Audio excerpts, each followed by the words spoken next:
Hello friends, welcome back to my channel. आज के video में हम पैंट की कटिंग और स्टिचिंग सीखेंगे। ओपन वाली साइड जो है वो फैब्रिक की मेरी तरफ है। फोल्ड करके मैंने फैब्रिक को रखा है। ऊपर से 2 इंच इलास्टिक के लिए लेंगे। अब हम इसका आसन निकालेंगे। आसन का फॉर्मूला है हिप राउंड प्लस 2.5 इंच और डिवाइड बाय 4। यहाँ पे हमारा आसन आ रहा है 11.25 इंच। उसके बाद में हम क्रोच लेंथ निकालेंगे। क्रोच लेंथ निकालने के लिए भी फॉर्मूला रहेगा crotch length hip round divide by 4 plus 2 inches. यहाँ पे 2.5 इंच हम एक्स्ट्रा ले रहे हैं ये साइड में, और इस तरीके से कर्व का निशान लगा देंगे। इस निशान से और जो फोल्डेड साइड है वहाँ की बीच का सेंटर निकाल लेंगे। सेंटर पे हम एक मार्क लगा देंगे।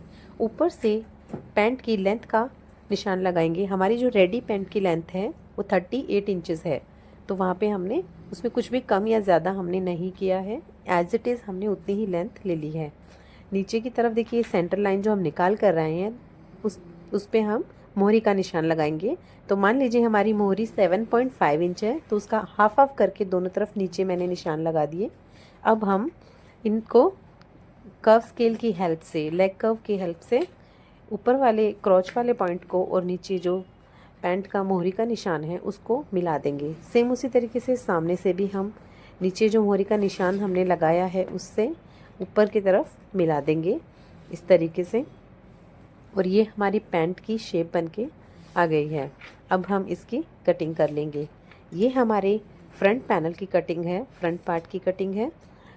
अब इसी फ्रंट पार्ट को हम कट करने के बाद बैक पार्ट के ऊपर रख के और फिर बैक पार्ट की कटिंग करेंगे।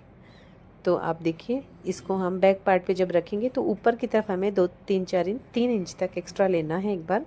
अभी देखिए इस तरह से हमने रख दिया है। ये जो लाइंस हैं, जो कमर वाली लाइन है इसको हम एक्सटेंड करेंगे, जो क्रॉच वाली लाइन है इसको भी हम एक्सटेंड करेंगे, और यहाँ पे हम 2.5 इंच एक्स्ट्रा लेंगे।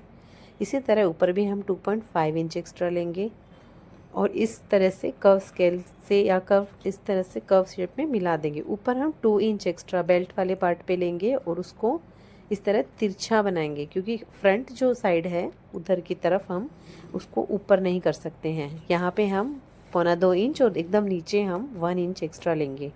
तो बैक पार्ट जो है वो हमारा फ्रंट पार्ट से थोड़ा बड़ा कटिंग होगा।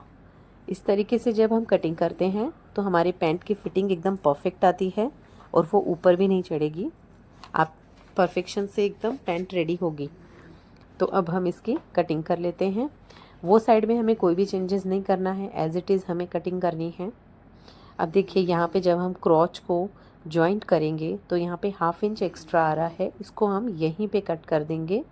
इससे हमारी पैंट की नीचे से फिनिशिंग अच्छी आएगी, ना ही जब हम पैंट पहनते हैं तो वो ऊपर की तरफ चढ़ी हुई रहती है, वैसा नहीं होगा।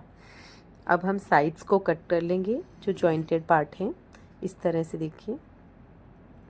ठीक है, अब हम इनके क्रॉच जॉइंट करेंगे। तो पहले हम बैक साइड के जो दोनों क्रॉच हैं उनको जॉइंट कर लेंगे और इस तरह से फ्रंट साइड के क्रॉच को भी हम जॉइंट कर लेंगे। तो अब हम जॉइंट का प्रोसेस शुरू करते हैं। यहाँ पे हमने अब ये देखिए नीचे की तरफ जो है हमने क्रॉच जॉइंट कर लिया, साइड्स जॉइंट कर लिया। उसके बाद नीचे की तरफ हम इस तरह से फोल्ड का निशान लगाएंगे इस तरह से। यहाँ पे मैं 1 इंच से भी कम फोल्डिंग ले रही हूँ। आप चाहो तो उस अपने अकॉर्डिंग कम या ज़्यादा ले सकते हो। अब ये क्रॉच पॉइंट को क्रॉच पॉइंट के साथ मिलाएंगे और नीचे की तरफ यहाँ पे हम स्टिच लगाएंगे साइड से। 1/2 इंच की मार्जिन छोड़ते हुए हम यहाँ पे साइड से स्टिच करेंगे।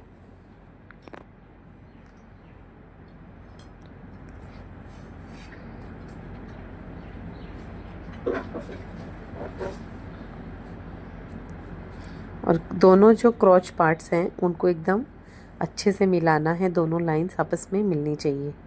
तो पैंट में हमने यही किया है, पहले क्रॉच जॉइंट किया, उसके बाद साइड से उसको स्टिच किया और उसके बाद अंदर वाली साइड की स्टिच लगाई इस तरह से। अब हम बेल्ट का देख लेंगे। तो बेल्ट के लिए पहले देखिए हमें इस तरीके से एक फोल्ड लगा के और ऐसे इस तरह से हमें फोल्ड करना है। तो या तो हम इस पर आयरन कर लेंगे या फिर हम इसको एक बार सिंगल फोल्ड करके इसे दबा के दबाव देके या आयरन कर लेते हैं या नाखून से प्रेस कर लीजिए, कॉटन फैब्रिक है तो जो लाइन बनकर आएगी उसके अकॉर्डिंग हमें इस तरह से स्टिच करते हुए जाना है। अगर बिगनर है तो बेटर होगा कि आप प्रेस करके उसको सेट कर लीजिए पहले, समान दूरी पे निशान लगा के। तो ये बेल्ट वाले पार्ट पे फिनिशिंग से अगर हम ज़रा सा भी ऊपर नीचे हो जाता है तो इसमें सलवट आ जाती है। तो यहाँ पे अब हम इलास्टिक लगाएंगे। इलास्टिक आपकी जो वेस्ट साइज़ है उससे 6 इंच कम लेना है हमें, तो वो डिपेंड करता है वेस्ट साइज़ पे। तो यहाँ पे हमने इलास्टिक लिया 34 इंचेस और इस तरीके से हम इसको इंसर्ट कर लेंगे पिन की हेल्प से।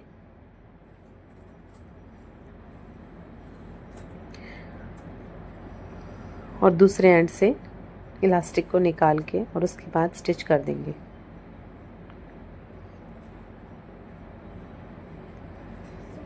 अब एकदम प्रॉपर अच्छे से स्टिच करके यहाँ पे हम पक्का कर लेंगे सिलाई को। और अब हम इलास्टिक को अंदर डाल के और पूरी पैंट में इलास्टिक को इक्वली स्प्रेड कर लेते हैं इस तरीके से। और यहाँ पे जो जगह खुली हुई है वहाँ पे हम स्टिच लगा देंगे। ध्यान रहे कि आपकी जो स्टिच है वो इलास्टिक के ऊपर नहीं आए। अब हम इलास्टिक के सेंटर पे स्टिच लगाएंगे ताकि वो उल्टा या टेढ़ा ना हो। इसके लिए हमें पैंट को ऐसे खींचते हुए जाना है इलास्टिक को और फिर स्टिच लगानी है। फिर से हमें ऐसे खींचना है, फिर स्टिच लगानी है सेम। देखिए ये हमारा फाइनल लुक है। थैंक